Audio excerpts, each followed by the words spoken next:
HSC ICT ফুল এটা সম্পর্কে জানবো। যে একটা ক্যারি সহ দুটো বিট যোগ করতে পারে, মনে রাখতে হবে ক্যারি এবং দুটো বিট যোগ করতে পারে, সেটা হচ্ছে ফুল অ্যাডার। তো ফুল অ্যাডারের একটা চিত্র আমরা আঁকি, খেয়াল করো।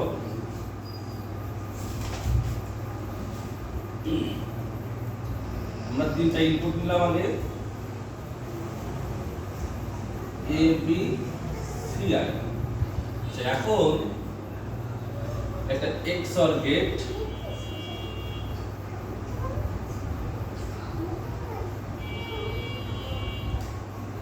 এ বি সি এবং তিনটা ইনপুট দেওয়ার পরে এখানে সমীকরণ তৈরি হবে A exclusive B exclusive C I.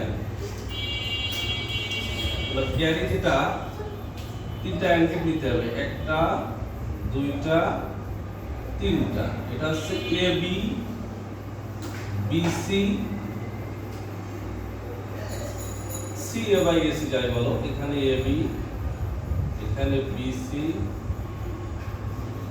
এখানে এ সি। তো এই তিনটা অর গেট যদি যোগ করা যায় তাহলে ক্যারি তৈরি হবে। এটা থেকে একটা গেল এটা আর এটা, তার মানে এখানে ক্যারি তৈরি হচ্ছে A B plus B C I plus A C I, এইটা হচ্ছে ক্যারি। তার মানে একটা XOR গেট, তিনটে AND গেট এবং একটা OR গেট সমন্বয়ে একটা ফুল অ্যাডার অঙ্কন করা যায়। তার মানে যে অ্যাডার ক্যারি সহ দুই বিট যোগ করতে পারে সেটা হচ্ছে ফুল অ্যাডার। এখন তোমরা ফুল অ্যাডারের সত্যক সারণী আঁকি। আমরা জানি তিনটা ইনপুট থাকলে সত্যক সারণীর জন্য 8টা ঘর লিখতে হবে, লেখা সহ 9টা। তো আমরা যদি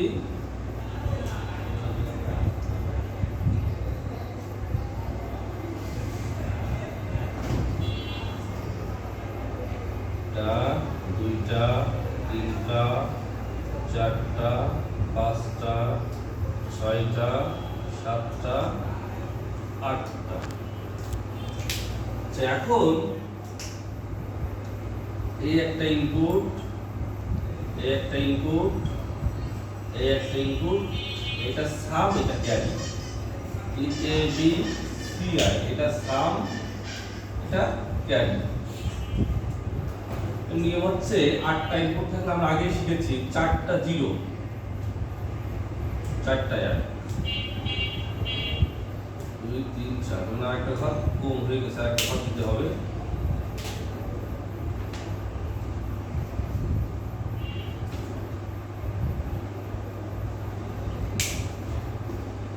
চারটা 0, 4টা 1। আচ্ছা, এরপরে দুইটা 0, দুইটা 1, দুইটা 0, দুইটা 1, 0 1 0 1 0 1 0 1। সাম এটা খেয়াল রাখতে হবে, হাফ অ্যাডারও কিন্তু কতদিন আমরা দেখছিলাম যে সামের বেলায় বিজোড় সংখ্যক 1 থাকলে আউটপুটে 1 হবে। তাহলে এই জায়গা তিনটা 0 আছে, তার মানে এখানে 0, এখানে 0 0 1 আছে, তার মানে একটা বিজোড় সংখ্যক 1 আছে, যার কারণে এখানে আউটপুটে 1 হবে। এরপরে 0 1 0, এখানেও বিজোড় সংখ্যা 1 আছে, আউটপুটে 1 হবে।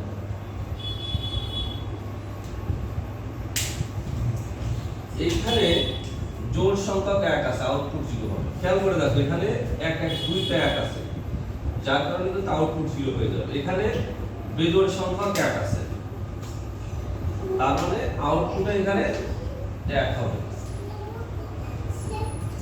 এখানে জোড় সংখ্যা 1 আছে,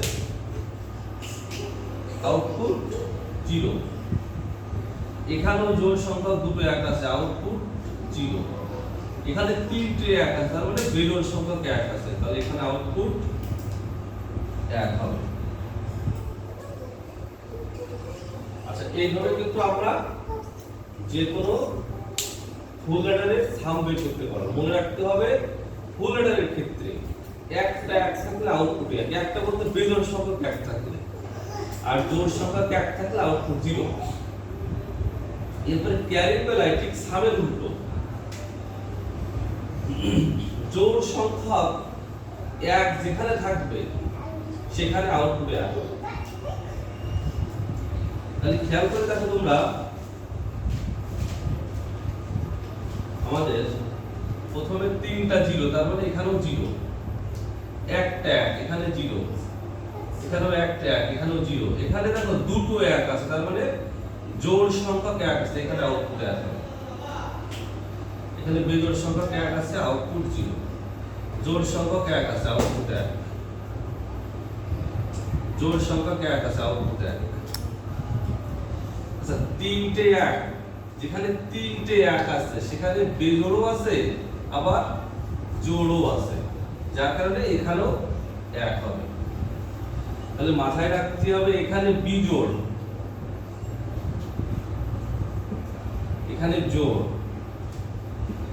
বিজোড় সংখ্যক এক থাকতে হবে, এখানে জোড় সংখ্যক যদি এক থাকে ইনপুটে, তাহলে আউটপুটে এক আসবে। এইভাবে কিন্তু আমরা ফুল অ্যাডারে চিত্র এবং সত্য সারণী প্রমাণ করতে পারি। এবং এইটা এই সত্য সারণীর মাধ্যমে আমরা ফুল অ্যাডারে সাম এবং ক্যারি লিখতে পারি। আমরা লিখে দেখাই।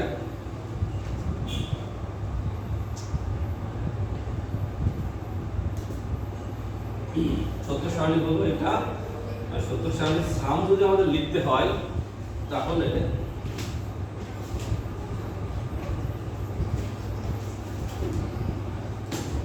এইটা যদি আমরা সাম লিখতে চাই তাহলে সাম আসবে এরকম, s equal to a bar b bar ci, এরপরে a bটা বাদ যাবে, এরপরে c পরে বাদ যাবে, এরপরে a টা বাদ যাবে, b পরে আর c পরে বাদ যাবে, এরপরে a b ci।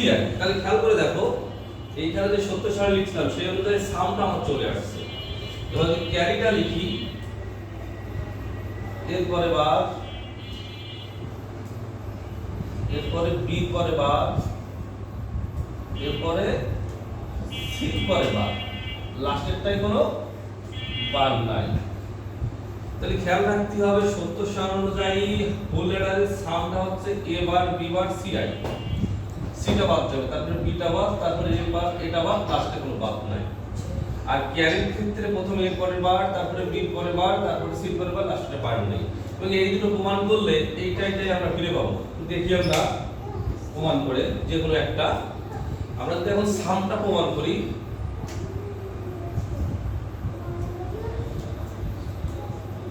আচ্ছা A bar B bar C I, এখান থেকে যদি আমরা